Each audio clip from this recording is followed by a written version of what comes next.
The gun kata, the martial art of geometry and death. Born from logic, perfected through chaos. A craft so precise, it transforms its wielders into machines of carnage. In the cold, oppressive heart of Libria, it was revered as salvation and feared as destruction. Yet few could master it with the perfection of one man. Preston, cleric of clerics. His name was legend, skills unchallenged, till the day he left a witness. Not by mercy, but by sheer chance, that child watched the blades of light cut through the night. Watched as life was extinguished. In those moments of horror, a seed was planted, rooted not in despair, but in vengeance.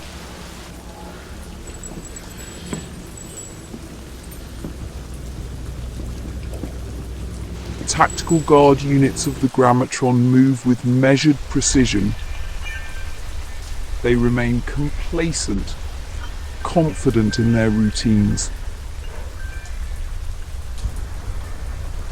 Blissfully unaware of the mathematical carnage that is about to descend into their world. This is no ordinary strike. What is about to unfold is a ballet of death, a symphony of precision and destruction. In less than 2 minutes, every single one of the 17 guards will be dead. Sable becomes a force of calculated destruction. His mastery of the 33 gun katas is on full display as he engages in a dance of lethal artistry.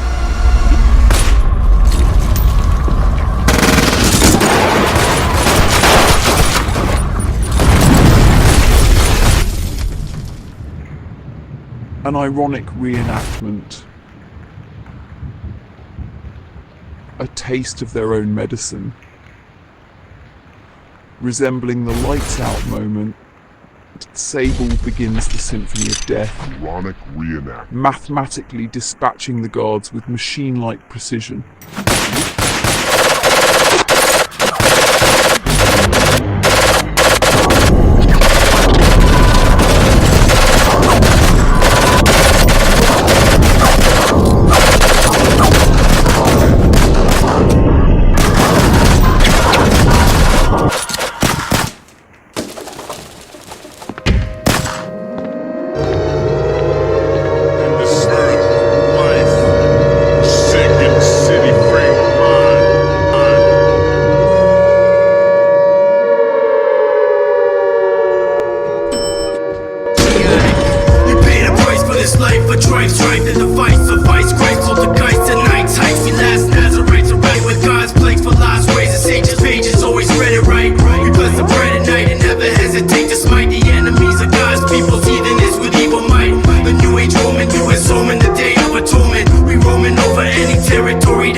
Poignant moment, the scene shifts, offering a glimpse into Sable's past.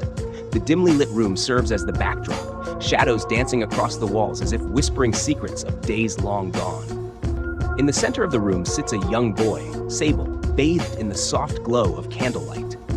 Around him, concentric circles materialize, each one representing a different range, extending outward like ripples in a tranquil pond. The room seems to fade into the background as Sable sits, his posture straight and unwavering, a picture of focus and determination. In the distance, a figure emerges, Sable's father, his presence commanding yet gentle. With a gesture, he signals to his son, a silent cue for Sable to demonstrate his skills. As if in response, Sable's concentration deepens, his senses attuned to the task at hand. With each noise his father makes, Sable's expression remains unchanged, his focus unbroken. He listens intently, his mind calculating the distance with precision beyond his years. Each sound is met with a subtle shift in Sable's demeanor, a silent acknowledgement of his growing mastery. As the scene unfolds, Sable's father's voice resonates with authority, his words carrying the weight of wisdom and experience. He speaks of the importance of knowing distances instinctively, his voice a steady guide in the darkness of the room. Mastery lies in knowing your distances instinctively, his father's voice echoes, each word imbued with a sense of purpose. Your awareness must be sharp, your senses keen. Only then can you truly command the battlefield. Sable listens intently. He understands the significance of his father's teachings, the necessity of honing his skills to perfection. With each passing moment, Sable's resolve strengthens, his determination unwavering. He knows that his father's words are not just instructions, but a roadmap to greatness. And as the scene fades into memory, Sable carries his father's words with him.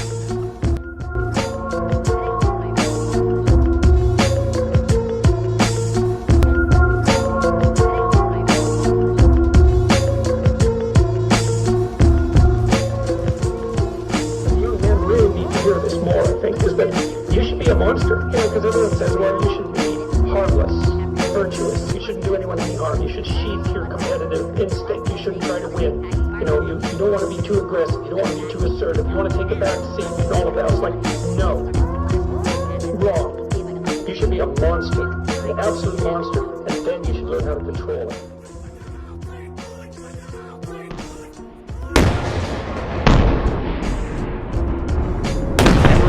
His father fades, Sable grits his teeth.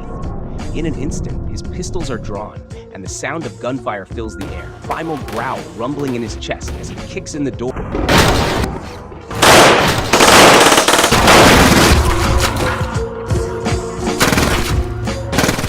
room erupts into chaos as Sable storms through, pistols blazing a symphony of destruction. The propaganda designers, strange and freakish figures hunched over their easels, are caught off guard as Sable tears through them with relentless ferocity, sending dust and paper flying with a whirlwind of destruction.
Someone who is incapable of cruelty is a higher moral being than someone who is capable of cruelty, and I would say, and this follows Jung as well, that that's incorrect, and it's dangerously incorrect, because if you are not capable of cruelty, you are absolutely a victim to anyone who is.